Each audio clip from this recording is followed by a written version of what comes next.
5 चपात्या आणि 4 पराठे केलेले आहेत। कसा वाटला व्हिडिओ सांगायला अजिबात विसरू नका। हे बघा किती छान दिसायला, किती छान दिसतंय मंडळी, तसंच खाण्यासाठी पण छान आहे। खाण्यासाठी रेडी आहे मंडळी। काढताना कधीही दुर्डी असते नाही त्यावरती। जय श्रीराम मंडळी, हे गव्हाचं पीठ आहे, यापासून आपण छान वस्तू बनवायची आहे जी मुलांना डब्यामध्ये पण देऊ शकता आणि तुम्ही घरी पण खाऊ शकता। त्याआधी आपण गव्हाचं पीठ कसं मळायचं हे तुम्हाला मी आजच्या व्हिडिओमध्ये दाखवणार आहे। चला सुरुवात करायची आहे मंडळी। सर्वात आधी आपण थोडंसं पाणी टाकायचं आहे, त्यानंतर पीठ किती आहे बघून मीठ टाकायचं आहे, चवीप्रमाणे मीठ टाकायचं आहे, कारण मीठ पण चपातीमध्ये बरोबर लागलं पाहिजे। मीठ थोडं विरघळून घेऊया। आता हे गव्हाचं पीठ आपण टाकायचं आहे। जर तुम्ही पीठ चाळलेलं नसेल तर चाळून घ्यायचं आहे मंडळी। थोडं थोडं पाणी टाकून घट्ट पीठ मळून घ्यायचं आहे मंडळी। बऱ्याच लोकांना पीठ मळण्याचा फार कंटाळा येतो, त्यासाठी आजच्या व्हिडिओमध्ये आपण झटपट पीठ कसं मळावं हे मी तुम्हाला दाखवत आहे। एकदम पाणी कधीच टाकायचं नाही मंडळी, थोडं थोडं पाणी टाकायचं। त्यामुळे काय होतं, पीठ चांगलं व्यवस्थित मळलं जातं। पिठाची क्वांटिटी नाही, आपल्या परिवाराप्रमाणे पीठ घ्यायचं, किती घ्यायचं तेवढं, पण मीठ मात्र चवीप्रमाणे मीठ टाकायचं। कमीत कमी 5-6 मिनिटं तरी द्या, त्यामुळे पीठ छान मळलं जातं। मळल्याच्या नंतर 10 मिनिट ठेवा। जास्त जर ठेवलं तर काय होतं, पीठ पातळ होतं आणि चपात्याचा कलर चेंज होतो। मळताना काय करायचं, हे असं आतमध्ये घ्यायचं। खरी सुगरण तेव्हाच कळते की हे पीठ मळल्याच्या नंतर ताट चकाचक दिसलं पाहिजे, आजूबाजूला पीठ नाही सांडलं पाहिजे, हे पण तितकंच खरं आहे।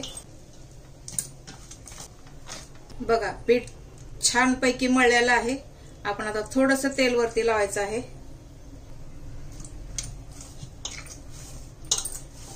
तेल लावून आणखी थोडं मळू।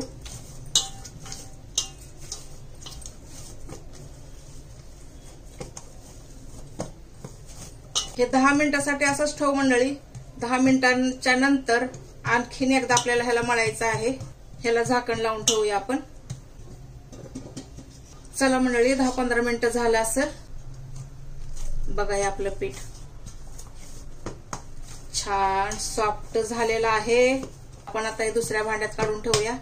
ह्याच्यावर पण ठेवू शकतो, असं काही नाही।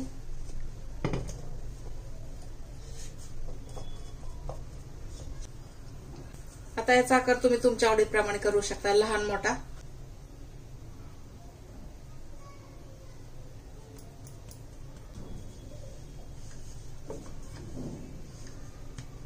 छोटस लाटून वरती तेल लावायचं आहे। तेल किंवा तूप तुमच्या आवडीप्रमाणे लावू शकता, तुम्ही काय लावणार आहात ते। ही पिठी साखर आहे मंडळी। आपण शुगर पराठा कसा बनवावा हे बघणार आहोत। हे तुम्ही करून बघा मंडळी, खाण्यासाठी खूप चांगला लागतो। त्यानंतर याला आपण आणखीन एकदा असं फोल्ड करायचं आहे। त्यानंतर थोडंसं तेल किंवा तूप आणखीन लावायचं आहे। त्यानंतर आणखीन थोडी साखर टाकायचं आहे। गोड तुम्ही तुमच्या आवडीप्रमाणे करा मंडळी, तुम्ही किती गोड खाणार आहात त्याप्रमाणे, तुमची गोड खाण्याची कॅपॅसिटी किती आहे त्याप्रमाणे करा। परत एकदा फोल्ड करायचं आहे। परत एकदा फोल्ड केल्यानंतर हे छान पॅक करायचं आहे। आता हा पराठा तुम्ही त्रिकोणी किंवा राऊंड शेप मध्ये पण करू शकता, तुमची पसंती आहे, तुम्ही कसं करणार आहात ते। तवा गरम झालेला आहे मंडळी। हा आता साखरेचा पराठा आपण यावरती टाकायचा आहे। कप चहा करून ह्यावर तुम्ही खाऊ शकता, दिसायला मस्त दिसत आहे। दोन्ही बाजूने छान शेकून घ्यायचं आहे। आता वरती आपण थोडंसं तूप लावूया।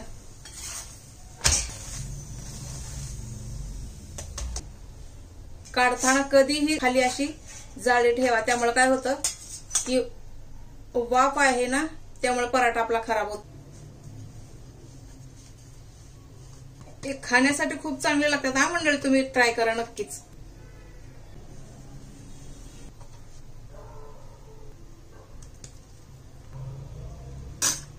परत एकदा साखर टाकायची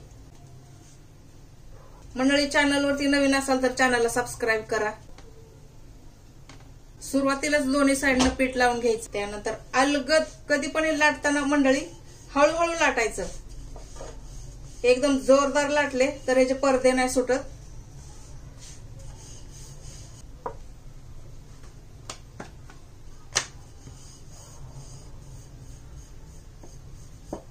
पण आता शेकून घेऊया आपण. हे पराठे मंडळी आपण शेंगदाण्याच्या पोळ्या कशा खातो त्याप्रमाणे लागतात, टेस्टी. आपण आता पलटी करून घ्यायचं आहे. असे पदार्थ मुलांना फार आवडतात मंडळी. कधी कधी खायला काय हरकत नाही गोड पदार्थ. असं नाही की गोड आहे आणि कसं खायचं असं काही नाही. कधी कधी बनवायला काहीच हरकत नाही. जर तेल लावलं असेल बनवताना तर वरती तूप टाकून खावा. चला मंडळी, आपले गोल्डन ब्राऊन छान 2 पराठे शेकून झालेले आहेत. मी चपाती कशी करते तुम्हाला दाखवते.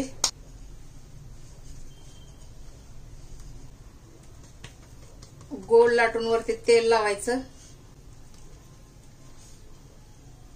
तीच पद्धत आहे, फक्त साखर नाही वधी भरायची.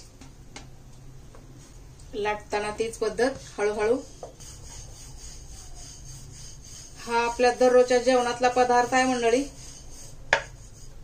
कितीही कंटाळा आला, त्रास झाला, आजारी पडलो तर हे आपल्याला बनवावंच लागतं. इथे चपाती भाजून घ्यायची आहे मंडळी. थोडेसे असे बबल दिसायला की पलटी करायचं असं. चपात्या करताना गॅस कधीही फास्ट किंवा हाय करायचा नाही मंडळी.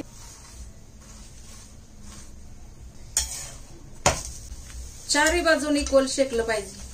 चारी बाजून इक्वल भाजलं पाहिजे. म्हणजे आमच्या सासूबाईंना अशा चारी बाजून कोपरे जर कच्चे असले, आमच्या सासूबाई बोलायच्या की असं नाही पाहिजे, चपाती पूर्ण शेका चारी बाजूनं. हे बघा मंडळी किती छान चपाती झालेली आहे. ही दुसरी चपाती आहे मंडळी.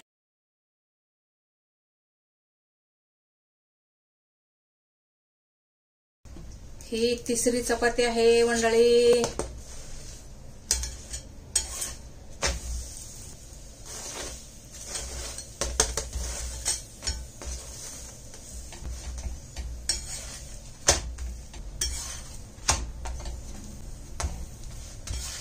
आणि ही आहे चौथी.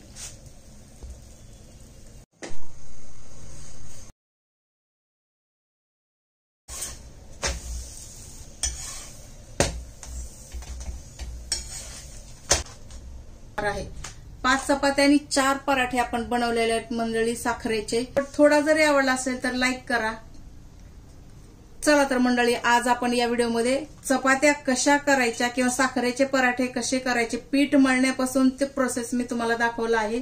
व्हिडिओ आवडला असेल तर लाईक करा, चॅनलला सबस्क्राईब करा. भेटूया आपण नेक्स्ट रेसिपीसह. तोपर्यंत स्वस्त रहा, मस्त राहा आणि सर्वात महत्वाचं हेल्दी रहा मंडळी.